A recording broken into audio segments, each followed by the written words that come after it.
It grows on grasses. It will germinate as a result of cotton and a few other false hosts, but it will not attach to them. So sometimes they actually grow things like in an infested area such as cotton that actually they call them trap crops, that it will actually cause it to germinate, but they can't attach to it. And it has red or yellow flowers, about 50,000 microscopic seeds, mostly in the plow layer. Of course, it can get much lower than that if you have soil disturbance. And here's a good picture that I'd be happy to share with you that shows a comparison of witchweed, tobacco, mustard seeds, and human hair. So you can literally have these seeds on your hands, and they're almost like dust, very small. So this is a very serious threat to grain production in Africa and Asia. The man who really deserves the credit for figuring out how to do what I'm going to tell you, for developing the science and technology, is right there. His name is Bob Epley. Dr. Epley came here in 1965 after finishing his doctorate at NC State, and went on to become the premier world parasitic weed control specialist. And he retired in 2000. I started working for him in 1986. So he was my mentor, and he is really the one that deserves all the credit for what you're going to hear tonight. So he spent a lot of time in Africa actually trying to help them over there in his career. And so, like I said, he retired in 2000, and he died in this past January, on January 30th. Terrible loss to us all. He was 79, but he did so much in his 79 years. But I just wanted to stress just what he did for all of us, especially what you're going to hear tonight. It's a direct tribute, mostly to Bob Epley. So here's the other thing, is why that we continue working on this thing. I think if it were just a problem in Texas or Florida in one place, I don't know that we would have ever had a problem like this.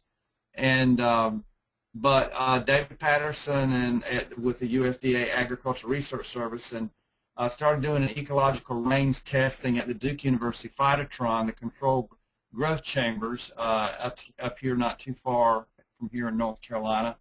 And then he determined with his research that these are the areas where witchweed would grow. And he finished that about 1982 and published it, and that has been the information that has been used every year since then to say why we have to keep funding this program.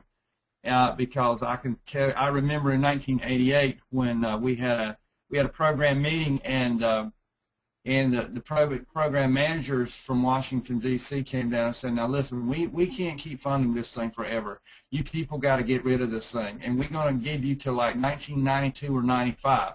They held their promise in one way, in that they actually took all the federal people out of the program by 1995, but they turned it over to the state, and so the state of North Carolina is doing all the work here through the North Carolina Department of Agriculture with their local witchweed inspectors here, which there's like 4 or 5 of them still. But in South Carolina, we've got a little bit of witchweed left, and we still do have a federal inspector that does the work down there, so they didn't get out of it totally. So the primary principles of witchweed eradication as developed by Bob Epley and his assistant Marion Langston, who was over at our Dillon Test Farm, which is in South Carolina about 40 miles from here, and that is you got to find it, and you got to do that through survey and detection. You got to prevent reproduction and spread through chemical and cultural control methods like 2,4-D and GOLD, pre-emergent herbicides, regulatory program to prevent movement of contaminated equipment and commodities. But the most important thing that took over 10 years to figure out here is that you've got to exhaust the seed reserves in the soil. Because if all you do is spray this thing, then there are so many seeds in the soil, it'll keep coming up for the next 20 years. And unless you can just keep spraying, then it's going to keep reproducing all the time. So the one thing that I want to stress to you tonight, or this morning, whatever it is that you need equipment right now, and you need to look at the equipment that we have designed and built here so that you can inject ethylene gas to induce suicidal germination. If all you're doing is treating this with herbicides, you'll never get rid of it, because they treated this thing with 2,4-D from 1957 until about 1970, and it was only because a man named Grant Egley, who worked here at the research station, who finally figured out that he could actually use ethylene in a test tube to cause witchweed seeds to germinate. So what happens is, if you don't know, these seeds in the evolutionary standpoint have evolved to recognize ethylene gas coming out of grass roots like corn. And so whenever a corn root hair grows near a witchweed seed, then it's giving off ethylene gas. And so that is a signal to the seed to start germinating and to grow a haustorium to connect to that root. And so if you can inject ethylene gas into the soil at a certain time, which means the soil temperature is at least 65 degrees Fahrenheit, which is 18.3 degrees Celsius, you can induce suicidal germination of those seeds, about 99% of them. But still, if you've got 50 billion seeds in the soil, you still got millions left. So you've got to do this. It takes a while to get rid of this. It is not a one-shot deal. The other thing that we did, which really helps on a local basis, is use soil fumigation with methyl bromide or Basamid. Basamid is a granular fumigant, and so a solid tire fumigation with methyl bromide and Basamid were the way that you actually can go ahead and get rid of all the seeds in the soil. The other way was to use catch crops like cotton, and there may be some others, but I can't remember them right now. The other thing you got to do is provide quality assurance of program operations to make sure that people are doing what they're doing. This is what it takes to deal with this problem down there, no less. This is what you got to do. So here's where we are. We're at the Whiteville Methods Development Center, the Border Belt Tobacco Research Station right here.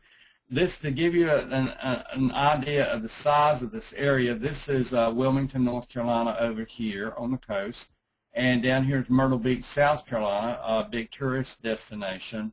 And this is Lake Waccamaw, a natural Carolina bay. It's 9,000 acres. So that little oval is 9,000 acres. So we're talking about an area of something on the magnitude of 432,000 acres that were infested in this oval area here. This is the Dillon test farm over in South Carolina where we did the field research. So they did the lab research here in Whiteville, 1959 until 1995 when they shut the program down, the research station down. I kept working here individually, but we never had a team after that point. The Dillon test farm is where we did the field research to actually figure out the chemicals that could be used for the control aspects of it. So these are the people that did the work. The first guy was Paul Sand, who came here in 1959. And that was followed by Dr. Bob Epley there. This is a picture of his retirement, Sandy, when he retired in 2000. And I've got a picture of you and he, I guess, in 2001 here. But this was the, we invited you to come to his retirement party, but I think that you had to pass on it. It was a little far, maybe. Anyway. This is Marion Langston, who was at the Dillon Test Farm for 30 years before he retired, and his assistant, Terry English, and they did the field research over there. And so Marion now is about 83, and Dr. Epley died, he was 79. So these are the people that developed the methods and procedures, the science behind everything you're going to hear. So this is the office where I'm sitting now. This was the original office, how it looked in the 1960s, and they actually put, as you can see, they put a front on this thing. This is the equipment shed over here. And Sandy's been here. I don't think Rod actually came here, but anyway, this is Dr. Epley with some of his research going on out in the field when he was here. The remodeled office, the original office, and so Dr. Epley really, he put a lot of time in here, and he lived here from 1965 until he died this year in 2013. This is the Dillon Test Farm, as I said, over there in South Carolina. That's Marion at a much younger age. Anyway, the basic research on witchweed was that we studied the taxonomy, the biology, the physiology, the germination requirements, and the haustorial development. We did work with Lytton Musselman, who's at Old Dominion University, and so if you want to know anything about the biology of witchweed, I would suggest that he would be a really good person to talk to there. He's the chair of the biology department at Old Dominion University in Norfolk, Virginia. We did seed longevity studies. What we found out is it would last 15 to 20 years in the soil under ideal conditions. We did host range testing, and that's mostly what they did over there at the Dillon Test Farm.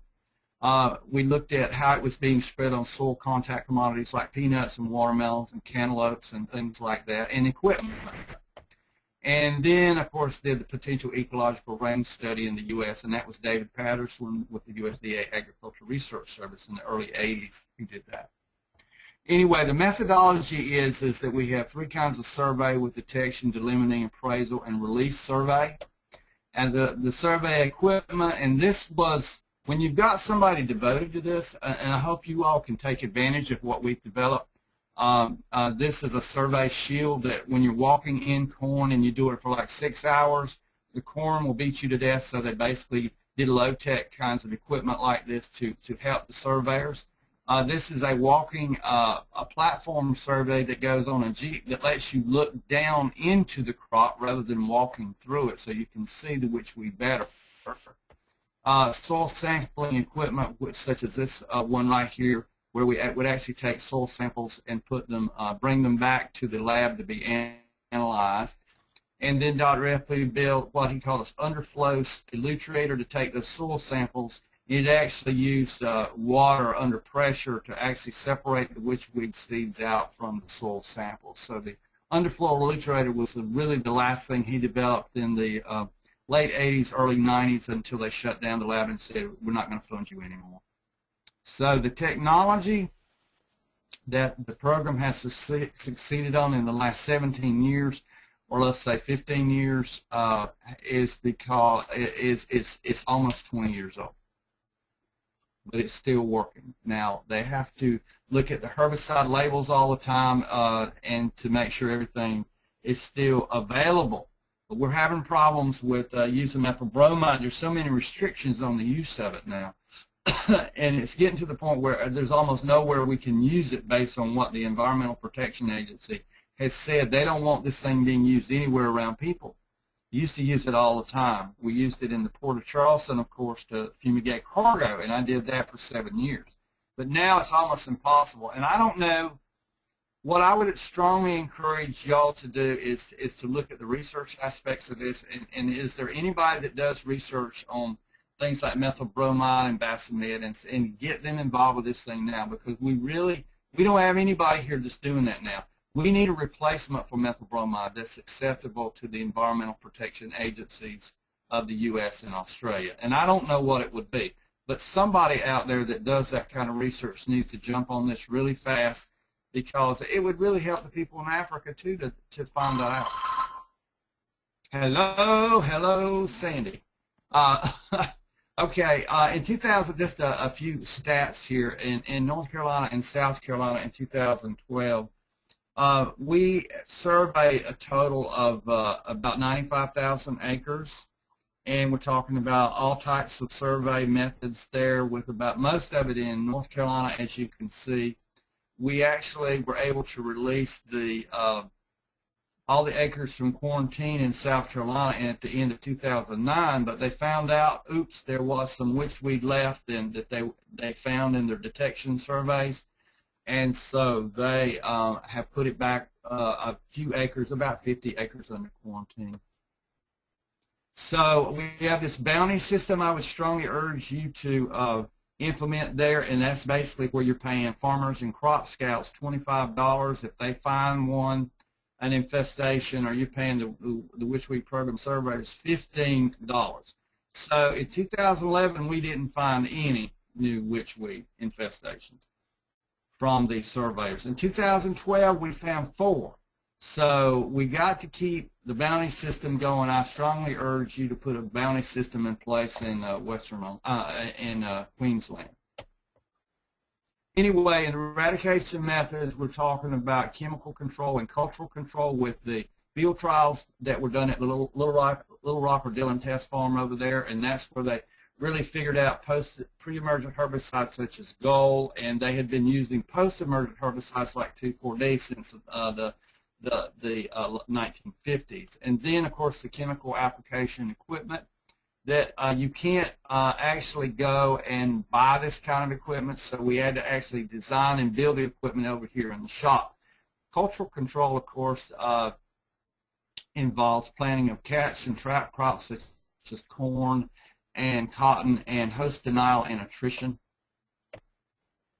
And I want you to take a real good look at this right here, because when they figured out ethylene was the ideal way to get the seeds out of the soil, this is what Dr. Effley built in about 1971.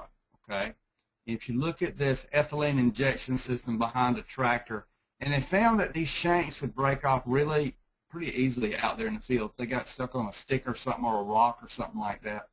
So over the years, it evolved to the point where you actually had a cutting disc in front of it to make sure nothing would bind the shank, and they had a wheel furrow sealer in the back so that you could actually make sure the ethylene didn't escape into the air. So here's the ethylene tank, here's the shank, and here's a sewing machine type injector. So if you don't want to go plow up a field and do this, but you want to do it on the side of a road, these are little points, and they would just go down into the ground, up and down, and inject the ethylene that way. A sewing machine type injector for lawns and gardens. If you're in tall crops, they use the highboy tractor with an ethylene injector system. And as I said, you can't buy this equipment anywhere. They actually had to design and build it here. Now, this was the handheld ethylene injector probe that Dr. Effley built. He did take this to Africa with him on several trips. So it could help in a small way, but they just don't have equipment like this over there. And so it really doesn't help them to have all this equipment. But I really think this is something that you could have down there in Queensland right now. And if you want it, I can look for the plans that were used over here in the shop to build this stuff. Because there must be somebody that is an equipment specialist where you are that could actually get involved with you to actually build some of this equipment. And so you're going to, at a minimum, I think you're going to need this kind of injector and a sewing machine injector. And if you got, of course, sugarcane is a tall crop, so you really need a highboy applicator like this probably. And we got a guy who we might can get involved here, but who really is an equipment genius. Jimmy Merritt is sitting there in his younger days. He's now probably like 53 or 54. But he was just a genius in designing equipment with Dr. Effley. I'm more of a program specialist. Jimmy Merritt and Dr. Effley were our equipment geniuses, really. And so Jimmy could probably help a little bit. He is now a pesticide inspector for the North Carolina Department of Agriculture, here still in our area. Anyway, the control methods were we had to devitalize the witchweed seeds in the soil through soil fumigation, and that we used methyl bromide, Vapam, and Basamid. We did whole field solid tarp fumigations right here, and Dr. Effley he really pioneered this to begin with in the late 60s. And then here's a Jeep-mounted Basamid applicator. The other thing he did was they would actually fumigate equipment that was going out of the quarantine area with methyl bromide. A little bit later on in the 1980s, they found a germicidal detergent called Coverage, which is a quaternary ammonium, which was found that it would kill witchweed seeds on equipment. And so they found that they could actually spray equipment like this with this detergent. It's actually used in, I don't know if they still sell this particular brand of germicidal detergent, but they use it in operating rooms in hospitals. But it also kills witchweed seeds too, so you can just spray it on a combine or a tractor or a truck or something like that, and it will kill witchweed seeds right there. That way you don't have to fumigate it with methyl bromide. Summary of the treatment by acreage types in North Carolina. We had 3,600 acres that were actually treated. or disc or ethylene or hand pull, those kind of things right there. Herbicide treatments, you can see, we didn't spray, but probably about 1,500 acres. In South Carolina, I don't have those figures, but I think there's probably about 50 acres back in the quarantines that are under quarantine now. And so they would be doing probably an acre or two of methyl bromide fumigations. You can see up here, we did almost no methyl bromide fumigations last year, and that was one field. Mostly herbicides. Even ethylene, we did 572 acres. Here's something that you want to do is to have training programs. But what I would suggest you do is not only have your program personnel trained at least once a year. We had these field days where we would show the new equipment, talk about the herbicide label changes, the new survey equipment, but we had a great time getting together. But I would say this is when you could actually bring in your farmers there and talk to them and try to get them involved. There's one thing I want to strongly urge you to do is don't let the government do this by itself. You need to make sure these people that have this problem, that are going to be spreading this problem, are part of the solution. That means they have some role. They can do survey, they can do something. It's not so much about saving money, it's that they have a vested interest. Because these people here had no reason for this program to ever end, because the government will come out and control your weeds every year for free. And that's the way it's been as long as I've been around here, and I think that's wrong. And so try to get these farmers who have this problem to get involved, and also the farmers 10 miles away, make sure they'll be doing survey for you. The other thing that probably made this program successful is that Dr. Epley in the 1970s, they had done a lot of work, but they couldn't figure out when can you take something out of quarantine. And so what they did was they started awarding points for eradication activities. And so you would have like negative spot survey for a previously infested site, a half a point, negative whole field survey, like 1 point, ethylene application, like a 1.5 points, chemical control, 1 point. And if you did a fumigation with methyl bromide, you get 4 points. Well, what you need to release something from quarantine is 5 points. But what you've got to do is to survey it for 10 more years after release from the quarantine and have negative survey so that you are sure witchweed is gone from here. You don't just release it and say goodbye. You got to go survey it for another 10 years. And that's really quality assurance to the extreme. So infested acreage by quarantine counties, as you can see, at the end of 2011, I don't have the figures for 2000, I think I got them in the next slide. For North Carolina, it's 1,718, and in South Carolina, it was 53 acres right there, you can see, and a grand total of 1,771. Now, let me see. I think that now, I don't have the figures for the end of 2012, but that are parsed out like this, but I believe we have about 1,600 acres left in North Carolina and about 40 to 50 acres left in South Carolina. Okay, so we have something on the order of 1,550, maybe 1,600 acres left. So future technical challenges we have here is, as Dr. Epley said so long ago, we have an absence of on-site science and technical support to solve problems. So right now, let me tell you what they're doing, which is, I think it's not going to solve the problem, but with methyl bromide going the way of out the door, and it's almost not available, they're trying to use propane burners to try to heat up the soil to kill these things, these seeds. And I don't think that's going to work at all. I think if Dr. Epley and Jimmy Merritt were still here working, I don't think they would have ever tried to use a propane burner, considering that witchweed could be like 15 to 30 centimeters down in the soil. We don't have anybody that's evaluating new chemicals for controlling witchweed and its host.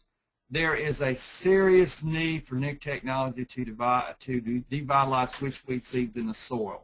So we're so fortunate that we were here long enough to figure this stuff out before they cut the program back and got rid of our science and technology staff. Methyl-bromide, it's almost impossible to use methyl-bromide now anywhere. And so we really need an alternative to methyl-bromide, and I don't know where we're going to get it.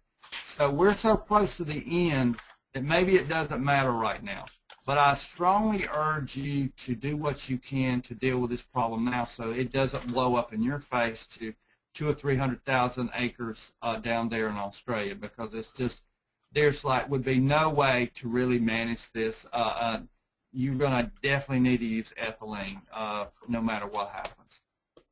So the recommendations that I have for you tonight are, if you don't have it already, you need to establish a federal, and I should say a federal state quarantine in Queensland immediately. If you don't have it, do it if you can.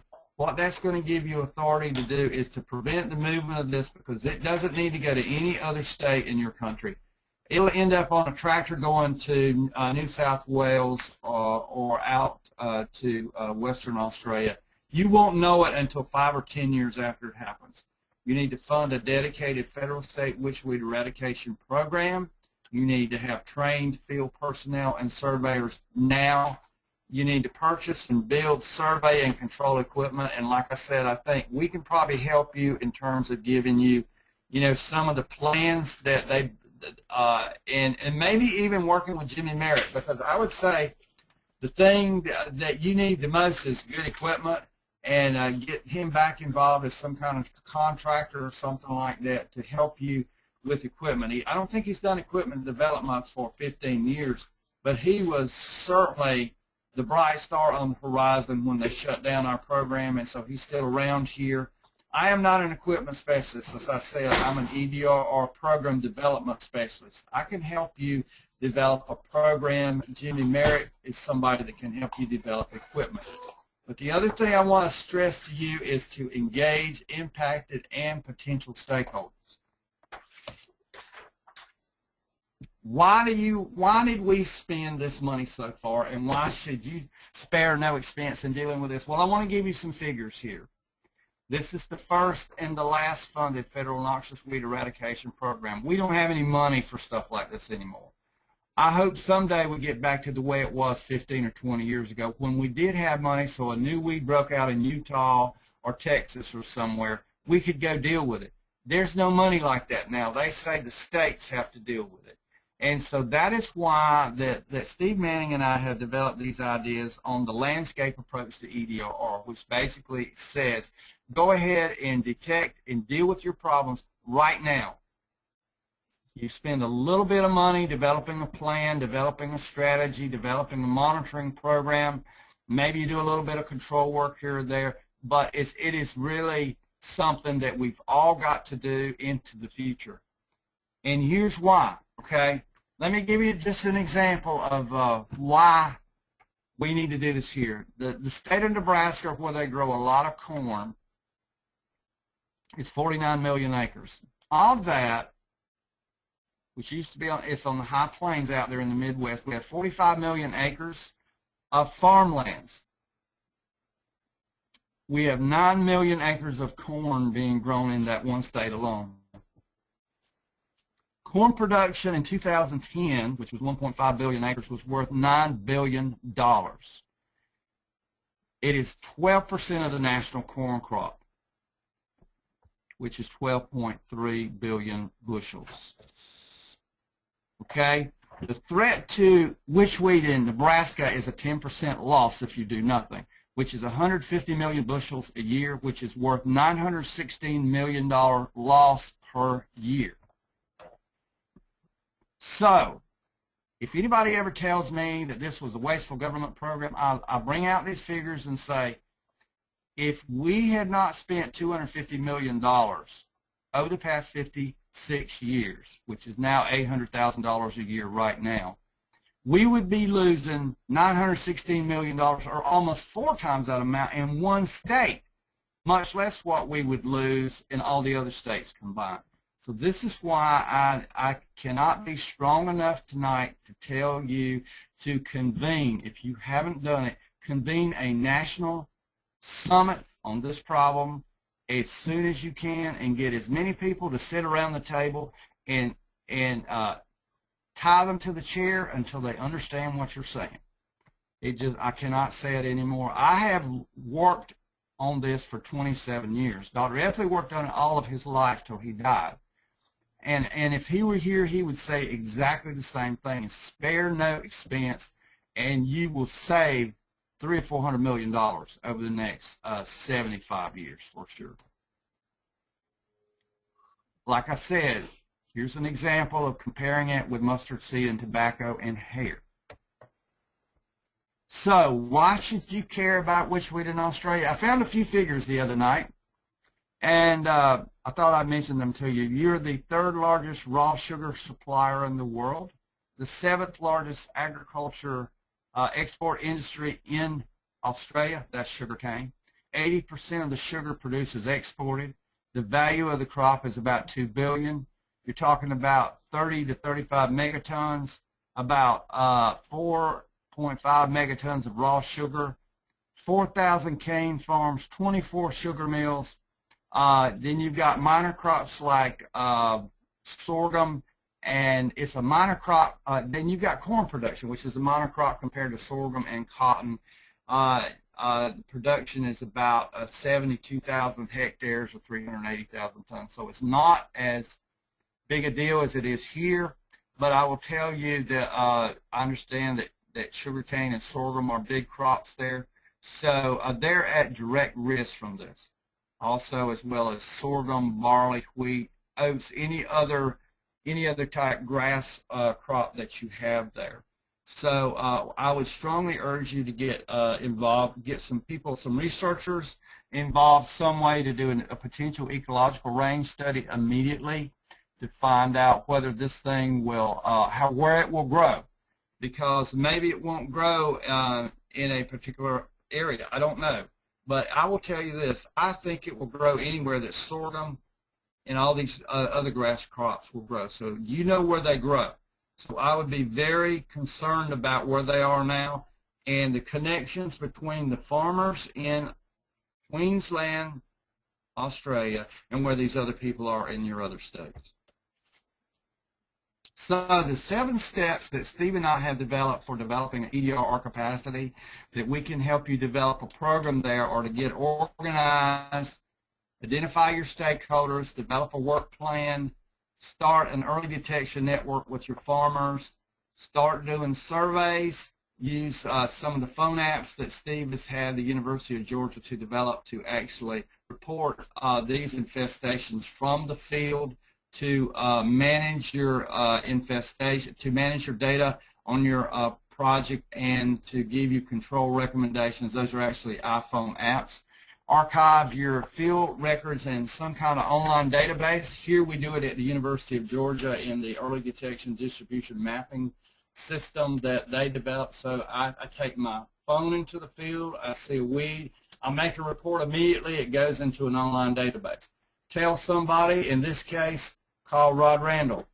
Call somebody and let them know you think you found a weed, and then they can put stuff into action. Assess the problem, do a rapid assessment, but with witchweed, you don't need an assessment. You just need to take action. Finally, rapid response. Make a plan, contain and eradicate a new infestation before it spreads. This is our landscape approach to EDRR at all levels of the landscape, and I think it's something that we have to do into the future. We simply can't afford to allow these kind of things to get established anymore and spread. Here's a picture of the smart tools that we have that Steve has had developed over the past 5 years. The one I use all the time is actually, I've got one which was developed for the state of Florida. Really easy to use. University of Georgia has been a great partner in developing these. So I'll just end it up by saying I've really enjoyed being really good friends with Sandy Lloyd and Rod Randall through the years. Sandy first came here, I think, and I thought it was 1999, but I guess it was 2001. She came to the Weed-Side Society meeting, Weed-Side Society of America meeting in, I think it was Chicago or Toronto. Then after that, she came down here and visited us, and this was her with Dr. Epley out in the field. She came and visited our office, and then in 2000, Rod, Sandy, it had to be before Rod, you came before Rod, because Rod came to our national EDRR development workshop in Fort Collins, Colorado in June 2000, and this is my favorite picture of Rod there in the Rocky Mountains north of Denver. This was June 2000. So, but I want to tell you, I give a lot of webinars like this, and I always start my webinars with giving a lot of credit to the Western Australia Department of Agriculture for what you've done to support Rod Randall and Sandy for all the work they've done. Especially the Global Compendium of Weeds is one of the most valuable assets we have, because when I say we have 13, Rod Randall so far has found 33,759 weeds in the world. That was as of like 2 years ago. And we have 1,300 of them here that have been introduced. And when I say to people, and how many more do you want if it's costing us $50 billion? How many more can we afford like Witchweed? And everybody agrees. The question is how to get them off their backside to go and do something about something new, when it's really not that big of a problem. So anyway, I'll leave it like this, and then we can have a little conversation. Rod, this is what I always do. I put your number up on the screen, and I say, okay, we got 33,759 weeds. Crested Floating Heart is one of them. It's still being sold on the internet. And the question is, how many are in your country right now, out of sight, out of mind, until they explode? So I want to end this thing by saying I'd like for you all to take what I call the EDRR pledge to deal with things like Witchweed and Crested Floating Heart. And that is sort of like the Boy Scout pledge. I promise to do my best, to do my duty to detect and eradicate new weeds from all lands and waters that I own or manage. And I really think that is a biological protection ethic. It sounds sort of funny, but actually it's true. We've got to get people to do this for the future. We can't afford to have 33,000 weeds all over the world as far as they will go. So like yellow nutsedge is so many places. We just can't have 20,000 weeds like yellow nutsedge everywhere. Anyway, I think that is it, and I would like to invite you all to join in now for a brief conversation. We've gone almost an hour, but I'd love to hear from anybody there that's got some comments. Sandy. Randy, yes, I want to ask a couple of questions, but the photo of me with Dr. Epley, that was taken in February 2000. Oh, before Rod came up here. And then Rod came down in June 2000, and then we were both there in November 2001. We went to a meeting in St. Louis, Missouri. Yeah.